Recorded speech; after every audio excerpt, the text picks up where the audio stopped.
Empezamos con ¿qué es la censura? La censura es intervenir en el contenido de una obra basándose en diversas razones tales como morales, los valores que adquirimos a lo largo de nuestra vida, políticas, lo que piensan los gobernantes, ideológicas, lo que opina la sociedad, religiosas, lo que piensan diversas religiones. La censura también es definida como el uso del poder para controlar la libertad de expresión. Esto se crea así porque al final la censura busca prohibir o limitar una expresión, debido a que sus contenidos pueden resultar ofensivos o dañinos para la sociedad. ¿Por qué es usada?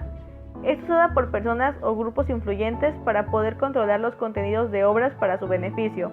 Puede ser explícita, es decir, dictada por una ley, o menos explícita. Por ejemplo, en algunos lugares no se puede hablar sobre la sexualidad porque se considera un tabú. Tipos de censura. Existen varias razones para censurar o no el contenido de las obras. Aquí tenemos algunos ejemplos. Censura moral. Es cuando se eliminan materiales obscenos, como podría ser la pornografía. Censura militar. Se usa para evitar el espionaje en tiempos de guerra. Censura política. Cuando el gobierno oculta o distorsiona información a sus ciudadanos. Censura religiosa. Cuando la fe encuentra el contenido ofensivo, como el rock. Censura corporativa. Cuando una empresa borra algo que los deja mal. Y autocensura. Se da cuando un medio de comunicación censura sus propios contenidos para evitar consecuencias negativas. Por ejemplo, lo que ocurrió con el código Hays.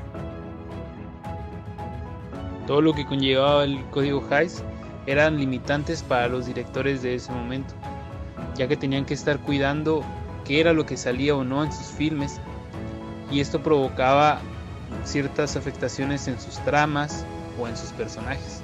Todo lo que conllevaba el código Hays limitaba a los directores de esos tiempos, puesto a que tenían ciertas dificultades al momento de realizar un filme, tanto en trama como en desarrollo de personajes. La censura siempre ha existido a lo largo del tiempo, escrita o no, como vemos hoy en día lo políticamente correcto.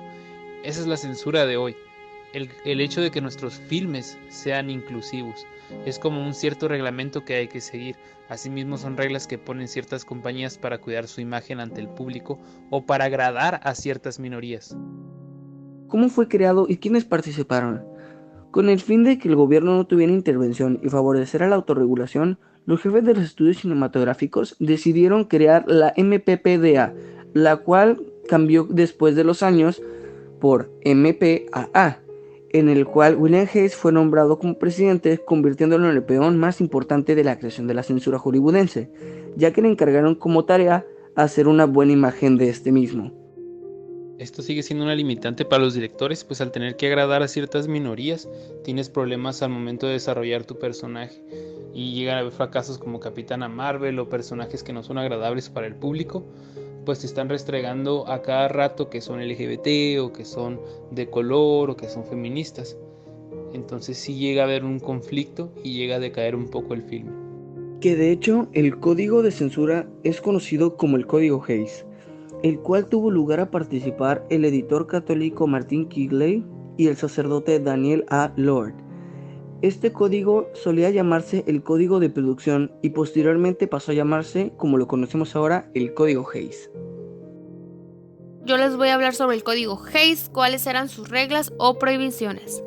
Tenía la finalidad de no rebajar el nivel moral de los espectadores, tal y como expresó Hays en su momento. Las escenas de pasión no deben ser introducidas si no son absolutamente esenciales a la intriga. No se mostrarán besos, abrazos demasiados apasionados, poses o gestos sugestivos. Los órganos sexuales de los niños no se deben enseñar nunca. El desnudo íntegra no se admite en ningún caso. El quitarse la ropa se debe evitar si no es indispensable para la intriga. Pero ¿cómo fue el cine después de este código? Este código básicamente lo que hace es restringir las películas de cierto tipo de escenas para mantener la moral del cine hollywoodense, provocando que las películas como Adiós las armas fueran recortadas porque rompían las normas de este código, y de esta forma presentar la versión censurada. Básicamente, todo el cine empezó a restringirse con unas normas éticas del que puede salir en escena y que no.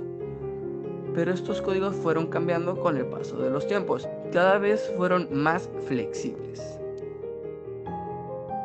Durante más de 20 años, el cine de Hollywood estuvo controlado por un conjunto de normas de grupos religiosos, que fue la época del cine clásico y del Código Hays, que tras la Gran Depresión de los estadounidenses, dejaron de visitar el cine y los productores pensaron que mostrando violencia explícita y mujeres sensuales y sexuales haría que el público volviera de nuevo a las salas de cine. Los líderes religiosos lanzaron la voz de alarma en ese entonces, preocupados por el impacto que el cine podía tener en la parte moral. En la pantalla se presentaban mujeres en camisón, además de escenas de personajes homosexuales, y los protagonistas eran criminales con los que el público empatizaba. Al poco tiempo, entre 1933 y 1934, se creó la Legión Católica para la Descendencia, donde todos los domingos se hacía el juramento para no ir al cine a ver películas inmorales, teniendo como conclusión que el Código Hays fue un código de producción cinematográfico, además de que tuvo una serie de reglas restrictivas de lo que se podía ver en la pantalla y de lo que no. En 1967, dicho código dejó de utilizarse para dar paso al sistema de clasificación por edades, como lo encontramos en la actualidad, teniendo un impacto fundamental y crucial dentro de las producciones de cine negro. Como cineastas y como comunicólogos, siempre nos enfrentaremos con situaciones de censura, puesto que siempre las compañías o empresas pretenden cuidar su imagen corporativa de lo que está ofreciendo al cliente, limitándote en algunas ocasiones al desarrollo de tu idea o concepto que tengas en mente. Depende del público al que va dirigido, teniendo siempre en claro que hay diversos gustos, preferencias e ideologías de lo que está bien visto o de lo que no, haciendo mención que la imagen no es algo estático, sino que además se va creando día a día, teniendo como un aprendizaje estudiar el terreno que se pisa, decir la palabra justa en el momento adecuado y sobre todo mostrarse seguro de uno mismo. Gracias.